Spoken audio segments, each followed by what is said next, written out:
अतसी जी कह रही हैं ईडी ने अरविंद केजरीवाल जी को अरेस्ट कर लिया है। बोए पेड़ बबूल का तो आम कहां से खाए, करे घोटाला शराब का तो आराम कहां से पाए। अरविंद केजरीवाल जी दिल्ली के मुख्यमंत्री थे, दिल्ली के मुख्यमंत्री हैं और दिल्ली के मुख्यमंत्री रहेंगे। अरविंद केजरीवाल एक बैड आइडिया है। तो अरविंद केजरीवाल जी जेल से सरकार चलाएंगे। ऐसी खबर आ रही है कि ईडी ने अरविंद केजरीवाल जी को अरेस्ट कर लिया है। ये बिल्कुल साफ था, जितनी भारी संख्या में पुलिस आई थी, जितनी भारी संख्या में पैरामिलिट्री फोर्सेस यहाँ पे स्टेशन थे, कि आज ईडी अरविंद केजरीवाल जी को अरेस्ट करने के लिए आ रही है। अरविंद केजरीवाल का अरेस्ट भारतीय जनता पार्टी की और प्रधानमंत्री नरेंद्र मोदी जी की एक राजनीतिक साजिश है। प्रधानमंत्री नरेंद्र मोदी जी को अगर किसी एक नेता से डर लगता है तो वो नेता अरविंद केजरीवाल है। 2 साल में जब से इस केस का इन्वेस्टिगेशन चल रहा है, 2 साल में 1 रुपए की भी रिकवरी ना ईडी ना सीबीआई कर पाई है। 500 से ज्यादा अफसर इस केस में लगे हुए थे, 1000 से ज्यादा रेड्स हुए। आम आदमी पार्टी के नेताओं के घर, मंत्रियों के घर, उनके ऑफिसेज में हर जगह रेड हुई, लेकिन उसके बावजूद 1 रुपया आज तक नहीं मिला है। तो आज लोकसभा का चुनाव अनाउंस होने के बाद अरविंद केजरीवाल का अरेस्ट एक राजनीतिक साजिश है। लेकिन मैं प्रधानमंत्री नरेंद्र मोदी जी को कहना चाहती हूँ कि अरविंद केजरीवाल सिर्फ एक इंसान नहीं है, अरविंद केजरीवाल एक विचार है। अगर आपको लगता है कि एक अरविंद केजरीवाल को गिरफ्तार करके आप इस विचार को खत्म कर सकते हो तो आपको गलत लगता है।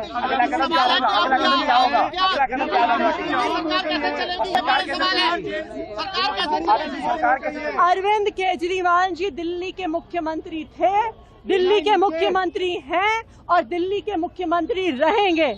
हमने शुरू से स्पष्ट किया है कि अगर जरूरत पड़ेगी तो अरविंद केजरीवाल जी जेल से सरकार चलाएंगे। कोई भी ऐसा कानून नहीं है जो उन्हें जेल से सरकार चलाने से प्रोहिबिट करता है। उनका कोई कन्विक्शन नहीं हुआ है, उनका कोई कन्विक्शन नहीं हुआ है। वही दिल्ली के मुख्यमंत्री रहेंगे। ये लड़ाई चलती रहेगी। ये कोई पहला केस नहीं है। बोए पेड़ बबूल का तो आम कहां से खाए, करे घोटाला शराब का तो आराम कहां से पाए। ये शराब के घोटाले का विषय है और कौन सी कोर्ट तक शराब का घोटाला नहीं पहुंचा है। कौन सी ऐसी एजेंसी है जिस एजेंसी ने इस घोटाले की जांच नहीं की है, और कौन सा ऐसा दिल्ली वासी है, कौन सा ऐसा हिंदुस्तानी है जो इस विषय के तथ्य से, इस विषय के फैक्ट्स से अनभिज्ञ है। हर व्यक्ति जानता है कि प्रश्न कोई आज से पूछा नहीं जा रहा है। विगत 3 वर्षों से अरविंद केजरीवाल जी से आम आदमी पार्टी से सवाल पूछे जा रहे हैं।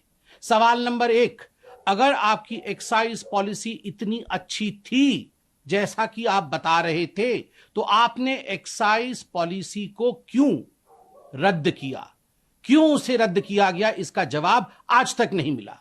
आपने कार्टेलाइजेशन शराब के पूरे तंत्र में कैसे आप लेके आ सकते थे। आपकी खुद की एक्साइज डिपार्टमेंट ने आपसे कहा था कि एक्साइज की पॉलिसी उचित नहीं है, शराब का कारोबार सरकार के हाथ में ही रहना चाहिए, प्राइवेटाइजेशन नहीं होना चाहिए।